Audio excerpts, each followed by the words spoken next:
Sukkur bureau chief ملت news سید ضیاء الرحمان۔ انجمن اردو فلاحی جماعت کے بانی چیئرمین جناب ویلفیئر ایسوسی ایشن اصلاح الدین شیخ نے کہا ہے کہ ملک میں غربت، مہنگائی اور کرپشن جیسے خطرناک مسائل کی جڑ حکمرانوں کی غلط پالیسیاں ہیں۔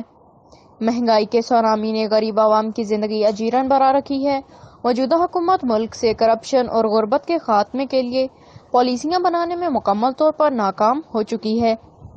غریب عوام 2 وقت کی روٹی کے لیے ترس رہے ہیں تو ملک کے کرپٹ سیاستدان، افسران اور بیوروکریٹس عیاشی کی زندگی بسر کر رہے ہیں۔ کرپشن میں ملوث سرکاری افسران اور کرپٹ بیوروکریٹس کو فوری ہٹا کر ان کی جگہ ایماندار اور وطن عزیز سے مخلص افسران اور بیوروکریٹس تعینات کیے جائیں تاکہ ملک ترقی اور خوشحالی کی جانب گامزن ہو سکے۔ ان خیالات کا اظہار انہوں نے انجمن شوکت الاسلام سکھر میں منعقدہ اجلاس کے بعد ذرائع ابلاغ کے نمائندگان اور معززین شہریوں سے گفتگو کے دوران کیا۔ رپورٹ سکھر سے سید ضیاء الرحمان۔